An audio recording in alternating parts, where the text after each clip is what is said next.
Hi all, welcome to beyond boundaries cricket. So நம்ம வந்து இன்னைக்கு இந்தியா வெர்சஸ் நியூசிலாண்டோட ஓடிஐ சீரீஸ் இப்போ நடந்துட்டு இருக்கு. அதை பத்தி நம்ம பேச போறோம். And few other things cricketing வேர்ல்ட்ல என்ன நடக்குதுன்னு அதை பத்தி பேசிடலாம். ஸோ ஃபர்ஸ்ட் ஓடிஐ இந்தியா வந்து வடோடரால நடந்தது. So 1 by 4 wickets. And it was quite ஒரு 306 சேஸ். கோலி வந்து 90 அரௌண்ட் 90s அவுட் ஆனாரு. ஸோ ஐ திங்க் இப்போ இஸ் ஒரு ரெக்கார்டு ஒரு கிரியேட் ஆயிருக்கு இந்த இதுல. So is the second highest international run scorer. 28,000 என்னமோ ஐ திங்க் எஸ் அதுக்கு மேல அடிச்சிருக்காரு டோட்டல் ரன்ஸ்ல. ஸோ அப்படி பார்த்தா is only one person is above him, that is the master blaster himself. And man of the match is eventually he couldn't get his 100, but he has I think this record is going to he has surpassed Sangakkara, Kumar Sangakkara record surpass பண்ணிட்டு he's now the second highest international runs scorer அதுல in batsman. So அது வந்து big congratulations for him, and he was the man of the match as well. So New Zealand இதை பொறுத்த வரைக்கும் வந்து Daryl Mitchell வந்து சூப்பராக ஆடினாரு. And few other Michael Ray and அவங்கெல்லாம் வந்து கொஞ்சம் ஸ்மால் பர்ஃபார்மன்சஸ் பண்ணியிருக்காங்க. பட் டேரல் மிச்சல் வந்து ஐ திங்க் அரௌண்ட் 80 அடிச்சிருக்காரு. என்னன்னு தெரியல, இந்தியாவுக்கு அகேன்ஸ்டா வந்து டேரல் மிச்சல் வந்து எப்பவுமே பர்ஃபார்ம் பண்ணிட்டு இருக்காரு. ஸோ ஓவரால் வந்து நம்ம our team was able to around 300, and actually அவங்க 300 மேல அடிச்சிருக்கணும். பட் திருப்பி இந்தியன் டீமோட கம்பேக்னால தான் வந்து we were able to contain them. And then India கூட ஒரே ஒரு நியூசிலாந்து கூட வந்து நம்ம இந்த கேமை இன்னும் ஈஸியா ஜெயிச்சிருக்கணும். பட் அவங்க ஐ திங்க் ஒரு ஒரு செக்ஷன் ஆஃப் பிளேல வந்து அவங்க வந்து 3 wickets கண்டினியூஸா விழுந்தது. ஸோ அதாவது கோலி, ஸ்ரேயஸ் ஐயர், அப்புறம் இன்னொருத்தர் 3 விக்கெட் கண்டினியூஸா வந்ததுனால நம்ம வந்து it became a closer game than we anticipated. So இதெல்லாம் தான் நடந்திருக்கு. Very good run chase by team India. And then இப்போ செகண்ட் மேட்ச் வந்து நாளானிக்கு இருக்க போகுது. ஸோ அந்த இது வந்து செகண்ட் மேட்ச் வந்து இண்டோரா ராஜ்கோட்டான்னு தெரியல, I think Indore Rajkot. So ராஜ்கோட்ல நடக்கிறது. ஸோ அதை பத்தியும் பேசிடலாம். அண்ட் தென் டீம் காம்பினேஷன்ஸ் அதை பத்தி எல்லாம் பேசிடலாம். அதுக்கு முன்னாடி வந்து பாலகிருஷ்ணன், ஸோ நீ சொல்லு வாட் இந்த ப்ரீவியஸ் மேட்ச் பத்தி what are your thoughts about the previous run chase by India? It was super. Like ஈஸியா லைக் என்ன இருந்துச்சுன்னா, இந்தியா ஈஸியா ஜெயிச்சிருங்கிற ஒரு இதுதான் இருந்தது. தட்ஸ் வேர் அந்த நியூசிலாண்டோட ஒரு ஃபைட்டிங் ஸ்பிரிட் நம்ம பார்த்தோம். ஈவன் தோ வந்து ஒரு fresh squad, relatively squad, new squad, but அதை வச்சுக்கிட்டு இருக்கிற ரிசோர்ஸை சூப்பராக மேனேஜ் பண்ணி டஃப் ஃபைட் கொடுத்தாங்க New Zealand. So which we all known for kiwi will always give the fight. So அதுதான் வந்து அந்த காம்படிஷனுக்கே உள்ள ஒரு இதே இருந்துச்சு. என்ன ஒரு பியூட்டிஃபுல் இதுனா, like you know the master of chase Virat Kohli, the king, like record break பண்ணிட்டே வந்துட்டு இருப்பாரு. ஸோ நெக்ஸ்ட் வந்து அவருக்கு அடுத்த இதுன்னு பார்த்தா சச்சின் டெண்டுல்கர் தான். But unfortunately it is very tough to surpass his record in terms of total international ரன்ஸ்ல இது பண்றதுக்கு, because is playing only one format. And அந்த ஒரு காரணம் தான் எனக்கு தோணுது. But it is very good. Is master in ODI, is setting the standard next level. இப்ப வந்து எப்படின்னா, சச்சின் வந்து 49 ODI 18,000 இன்டர்நேஷனல் ரன்ஸ் செட் பண்ணி வச்சிருக்காரு. அதை நெக்ஸ்ட் ஒரு பர்சன் ஒருத்தன் பீட் பண்ணும். இவர் செட் பண்ணதை அடுத்த ஒரு நெக்ஸ்ட் ஜென்ரேஷன் பீப்புள் பீட் பண்ணும். ஸோ ரெக்கார்ட் அந்த மாதிரி தான் பிரேக் ஆகணும். ஸோ அந்த விதத்துல வந்து is doing is very hungry, which is a good sign for us, happy news for us. என்னன்னா கன்சிஸ்டண்டா ஆடிட்டு இருக்காரு. இந்த ஃபார்மேட்ல அவர் தான் ராஜா, விராட் கோலி தான் ராஜா. We have seen that. அதாவது பியூட்டிஃபுல் விஷயம் என்னன்னா, விராட் கோலி கிட்ட is understanding of the game. எந்த டயத்துல அசலரேட் பண்ணும், எந்த டயத்துல பேக் சீட் எடுத்துக்கணும், அந்த கண்ட்ரோல் பண்ற இது இருக்கு பாரு. அந்த ஒரு ரன் இருந்தாலும் அதோட அந்த ஒரு துடிப்பு, அந்த ஒரு அங்கர் இருக்கு. அந்த ஒரு ரன்னும் ரொம்ப மேட்டர். அந்த running between the wickets is very crucial.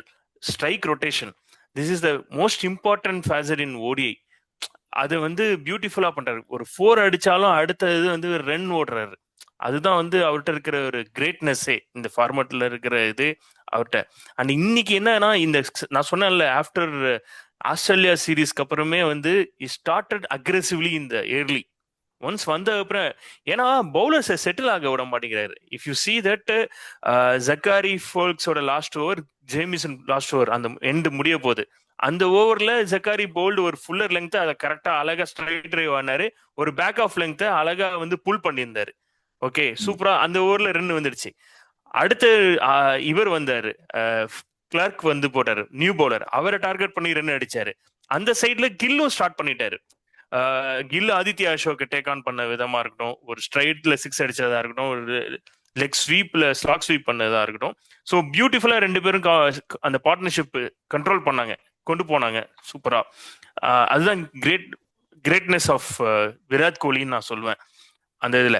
And one more thing, இவர் சூப்பரா ஆடினாரு. ரோஹித் சர்மாவும் எக்ஸ்ட்ராடினரியா இது பண்ணாரு. Like the first 5 overs they are doing well. பாலும் நல்லா பண்ணது. Kyle Jamieson is a very good swing bowler, top swing bowler. அவரை பொறுத்த வரையும் அழகா அதை யூட்டிலைஸ் பண்ணாரு. Is not a it to the deck bowler. High இருந்தாலும் பட் அவரோட ஐ ரிலீஸ் பாயிண்ட் இருக்காது. So is a great swing bowler. அவர் அந்த கரெக்டா யூஸ் பண்ணிக்கிட்டாரு அவரும். ஜக்காரி ஃபோல்க்ஸ் தான் குவைட் இம்ப்ரெசிவ். அன்லக்கி அவர் ஆக்சுவலா பார்த்தா அவர் அந்த கில்லும் வந்து சர்வே ஆனாரு. பட் அந்த இது வந்து tough catch for Glenn Phillips. ஆக்சுவலா அது கேட்சே கிடையாது. கிளென் பிலிப்ஸ்னாலதான் வந்து நம்ம கேட்ச்ன்னு நம்ம சொல்றோம். அந்த மாதிரி ஸ்டாண்டர்ட் வச்சிருக்காரு கிளென் பிலிப்ஸ் நம்ம மைண்ட் செட்ல. அண்ட் ஈவன் ஒரு ஷாட் கூட கில் வந்து ஒரு கட் அடிச்சாரு, அது கூட அவர் ஸ்டாப் பண்ணாரு. ஆமா ஆமா, சூப்பர் இது. பட் ஆன் அண்ட் ஆஃப் வந்து என்ன ஒரு இதுனா, அந்த ஃப்ரெஷ் பீப்புள்னால வந்து சில கேட்சஸ் டிராப் ஆச்சு. ஒரு குரூஷியல் டிராப் என்னன்னு நான் பார்த்தது வந்து ஹர்ஷித் ராணாவோட கேட்ச் மிச்சல் விட்டது. Harshit Rana super, really super. Is அந்த கேமியோ இன் பேட்டிங் வந்து எக்ஸ்ட்ராடனரி. ஏன்னா அவர் அடிச்சதுதான் வந்து it releases pressure for KL ராகுல். சோ அந்த மாதிரி அவர் சூப்பரா ஆடினார். ஹர்ஷித் ராணா வந்து is developing is batting skills. It's very important for India on a crucial இது. ஒரு நம்பர் 8 பேட்டர் வந்து இது பெர்ஃபார்ம் பண்றது நமக்கு அட்வான்டேஜ். ஈவன் அவர் நம்பர் 9 பேட்டரா இருந்தா கூட நமக்கு அது வந்து ஒரு பெரிய அட்வான்டேஜ் தான். அவரால் ஒரு குவிக்கா ரன் ஸ்கோர் பண்ண முடியாது வந்து ஒரு great sign for us. Good improvement from his side. One more factor வந்து அந்த வாஷிங்டன் சுந்தர் கேட்சும் 16 பால் 16 இருக்கும் ஜக்காரி ஃபோல்க்ஸ்க்கு. ஆதித்யா அசோக் அந்த ஒரு கேட்ச் டிராப் பண்ணிருப்பாரு. So these catches could have been இன்ட்ரெஸ்டிங்கா போயிருக்கும். இன்னும் நான் சொல்ல வர்றது வந்து அது பிடிச்சிருந்தா இன்னும் கொஞ்சம் இன்ட்ரெஸ்டிங்கா போயிருக்கலாம். ஏன்னா Washington Sundar was injured. That's why Harshit Rana promoted him higher level. So அத பத்தி நம்ம பேசலாம். பட் ஆனா if you see couple of players who are coming back into this team, Shubman Gill and Shreyas Iyer. Shubman Gill definitely அவங்க அந்த ஒரு ரஸ்டினஸ் தெரிஞ்சது that he's not coming from runs.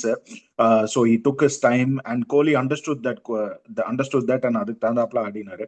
And even Rohit Sharma as well. So இன்னொன்னு Shreyas Iyer is coming back ஒரு after an injury. அந்த ஒரு தெரியும், அந்த ரிப்ல வந்து ஃபீல்டிங் பண்ணும்போது ஆஸ்திரேலியாவில் இன்ஜுரி ஆச்சு. அதுக்கப்புறம் வராரு அவரு. ஸோ அது both these players have contributed in their own way. So அதெல்லாம் வந்து பார்க்க நல்லா இருந்தது.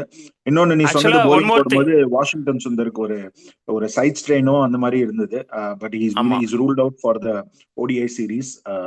ஸோ அது ஒண்ணு இருக்கு. கேம் பத்தி போயிடலாம்.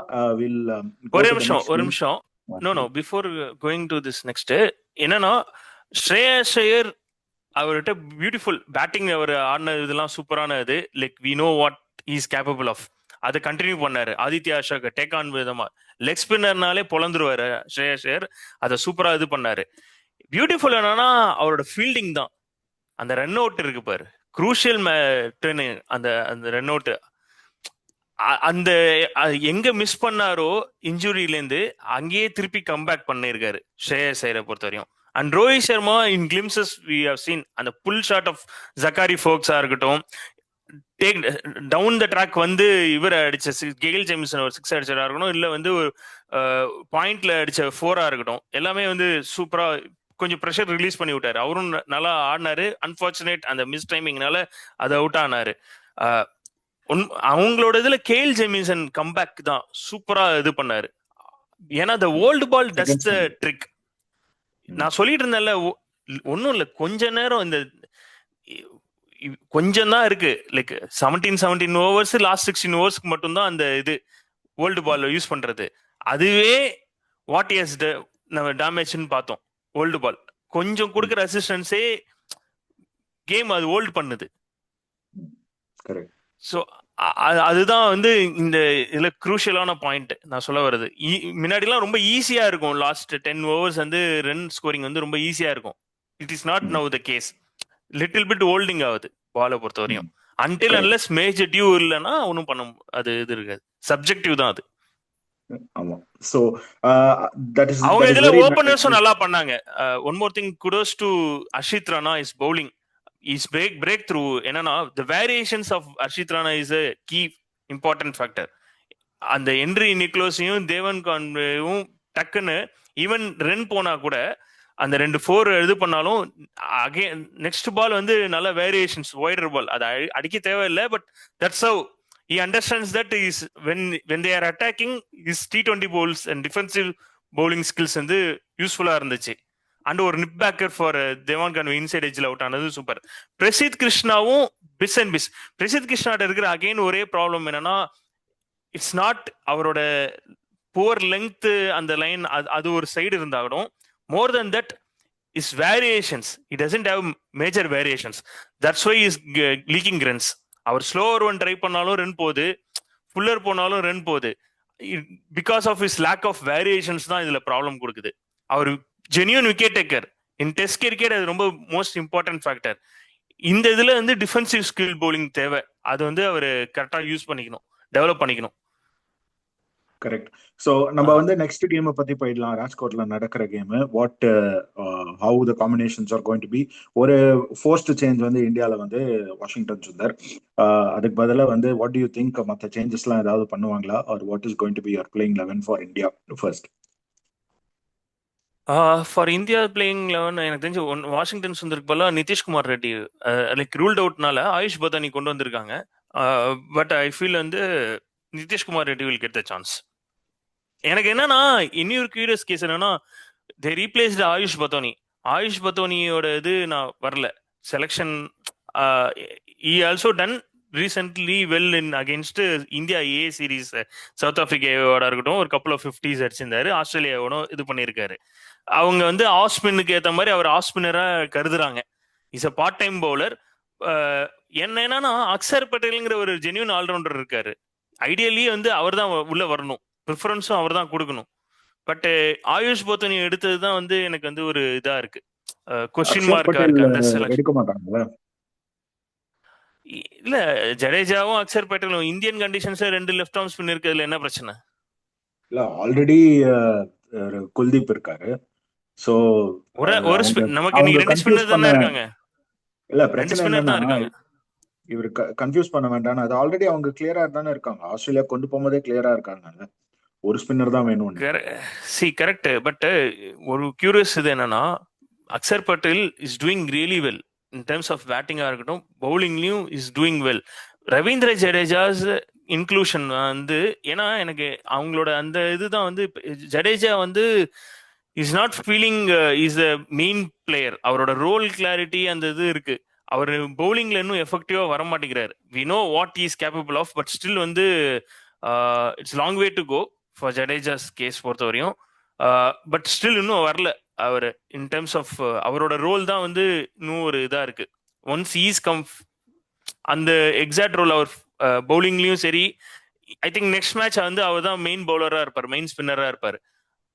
ஐ திங்க் அந்த ரோல் ரெஸ்பான்சிபிலிட்டி இருந்துச்சுன்னா அவர் வந்து இன்னும் பெர்ஃபார்ம் பண்ண சான்ஸ் அதிகமா இருக்கும் நான் நினைக்கிறேன். ஏன்னா பிகாஸ் வேர்ல்ட் கப் வந்து சவுத் ஆப்பிரிக்கால இருக்கிறதுனால இதோட கிளாரிட்டி வேணும். பிகாஸ் இப்போ வாஷிங்டன் சுந்தர், குல்தீப் அதுவே ரெண்டு பிளேயர் அவங்க ஆடினாங்கன்னா ஜடேஜாவை வந்து பியூர் இன்னும் பேட்ஸ்மேன், ஒரு ஃபினிஷர் அந்த மாதிரி. பிகாஸ் ஜடேஜா வந்து அந்த ஒரு 2020 இருந்த அந்த ஒரு ஃபினிஷிங் 2021 அவரெல்லாம் அந்த நியூசிலாந்துல ஒரு T20 கேம்லாம் ஃபினிஷ் பண்ணி கொடுத்துருப்பாரு.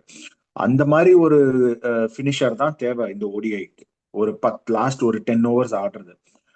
அவர் அந்த கரெக்டா ஒரு 7 அந்த பொசிஷன்ல வந்தாருன்னா அந்த கேம் அந்த மாதிரி கேம் ஆடலாம். பட் அது தெரியல என்ன மாதிரி இது பண்ண போறாங்கன்னு. ஏன்னா சவுத் ஆப்பிரிக்கால நடக்கிறதுனால ஹர்ஷித் ராணோட பேட்டிங் இப்ப நீ சொன்னல அது ரொம்ப குரூஷியலா இருக்கும். அவர் அந்த சவுத் ஆப்பிரிக்கால இருக்கிறதுனால அவருக்கு அது குரூஷியலா இருக்கும் கண்டினியூஸா பிளேயிங் லெவன்ல இருக்கிறது. ஸோ அது அது அந்த எல்லாம் விஷயம் தான் இருக்கு. சொல்றது கரெக்ட் தான். ஜடேஜாவுக்கு வந்து அந்த ஒரு பேட்டிங்ல ரோல் கிளாரிட்டி கண்டிப்பா வேணும். ஆமா. ஏன்னா எனக்கு ஆக்சுவலா வந்து ஜடேஜா ஒரு legend, no doubt in that. But is current form hopefully he should come back.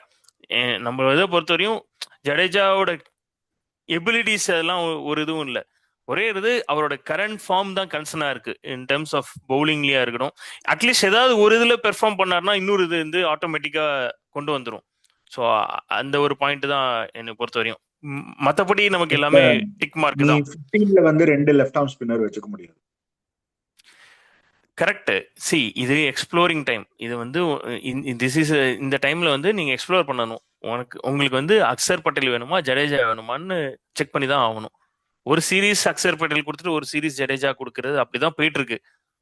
இவங்க ஆஸ்திரேலியால ஜடேஜா இல்ல, அப்ப சொன்னாங்க ஜடேஜாக்கு இன்ஃபார்ம் பண்ணிட்டோன்னு. ஒன்ஸ் இங்க வந்ததுக்கு அப்புறம் Axar Patel not done any badly to be frank. ஆஸ்திரேலியால அவரு குரூஷியலா ஒரு 40 ரன் அடிச்சு கொடுத்தாரு பேட்டிங்ல. ஆஸ்திரேலியால So, ஸ்பின் எஃபெக்டிவா இருக்காது, அந்த ஒரு இது இருக்கு. So these are the concerns, அந்த ஒரே ஒரு area of concern. But I feel is experienced, is a legend. Hopefully will come back. அதுதான் நம்ம வெயிட் பண்ணலாம். ஸோ மற்றபடி அதுதான் வந்து இப்போ இவருக்கு வாஷிங்டன் சுந்தருக்கு பதிலாக என்கேஆர்னு சொல்லியிருந்தோம். ஸோ ஐ திங்க் அதுதான் வந்து மோஸ்ட் ஆப்டிமம் ரீப்ளேஸ்மெண்டா இருக்கும்னு நினைக்கிறேன். தெரியல உங்களுக்கு வந்து ஆயுஷ் பதோனி கொடுப்பாங்களா இல்ல வெல்சி இதை தவிர வந்து இவரு ஜெய்ஸ்வால் இருக்காரு. யாரு யாரும் இன்னும் ஜெய்ஸ்வால், 2 பேர் ஹர்ஷ்தீப். ஜெய்ஸ்வால் பவுலிங்ல Harshdeep. Fast bowling Harshdeep. Extra batter வேணா அப்படி போகணும், இல்லைன்னா ஹர்ஷ்தீப் சிங் அந்த மாதிரி ஆமா. இருக்கும். ஸோ பார்க்கலாம் அவங்க என்ன சேஞ்சஸ் பண்ண போறாங்கன்னு. நியூசிலாந்து பத்தி என்ன நினைக்கிற? I think they're going to they might play with the same 11. அது எனக்கு தோன்றது. What to you think? எனக்கும் அதுதான். அந்த சேம் லெவன் தான் போவாங்கன்னு நினைக்கிறேன். ஏன்னா அவங்க சேஞ்ச் பண்ண விரும்ப மாட்டாங்க. And one game like Aditya Ashok வந்து இந்த ப்ராப்ளம் வந்து என்னன்னா too much off length and with offer பண்ணனால தான் அவங்க ரன்ஸ் அதிகமாக போச்சு. When they're bowling into good length or fuller, run scoring was less ஆக்சுவலா பார்த்தா. அவங்க அந்த டூ மச் ஆஃப் அந்த line. And Zachary Foulkes is a great excellent line bowler. அந்த லைனை கரெக்டா மெயின்டைன் பண்ணுவார். அவரோட அது ஆக்ஷனும் கொஞ்சம் இதா இருக்குல்ல. It is different from most of them. Zachary Foulkes correct. ஒரு என்ன சொல்லுது, என்ட்ரியோட இன்னொரு வெர்ஷன் மாதிரி சொல்லலாம். Like is also opal spin specialist. Zachary ஃபோல்க்ஸும் வந்து ஓபல் சிம் சூப்பரா பண்ணிட்டு இருப்பாரு. அது அவர் காமிச்சாரு. ஒரு என்ன ஒரு ஆச்சரியம்னா கெயில் ஜெமிசனும் வந்து ஓபல் சிம் போட ஆரம்பிச்சாரு. ஆஹா, இவங்களும் இந்த டெவலப் பண்ண ஆரம்பிச்சிருக்காங்க கரண்ட் இதுல வந்து. பட் டெஸ்ட்ல தான் ஓபல் சிம்மோட இது எஃபெக்டிவா இருக்கும் தென் லிமிடெட் ஓவர்ஸை பொறுத்த வரையும். பட் ஸ்டில் பரவாயில்ல, good to see these things. இந்த மாதிரி இது சேஞ்ச் பண்றது. ஸோ நெக்ஸ்ட் வந்து ராஜ்கோட்ல மேட்ச் நடக்க போகுது. நம்ம ஹோப்ஃபுல்லி ஹை ஸ்கோரிங் கம் தான். Out on top. இது இன்னொரு இதுக்கப்புறம் வந்து இண்டோர்ல இருக்கு. ஸோ இது then will see how it goes. எப்படி இருக்குன்னு பார்த்துடலாம். அந்த 2 மேட்சோட அந்த ப்ரிவியூ கூட அண்ட் ரிவ்யூ கூட இப்போ நம்ம பண்ணிடலாம். So that is it. I think we have shared all our thoughts. So viewers வந்து உங்களோட கமெண்ட்ஸ், உங்களோட playing 11 and of both India and New Zealand அதை வந்து கமெண்ட் செக்ஷன்ல போடுங்க. And what are your thoughts? Kohli வந்து second highest run scorer in international cricket ஆயிருக்காரு. அதை பத்தி நீங்க மென்ஷன் பண்ணுங்க. What are your thoughts?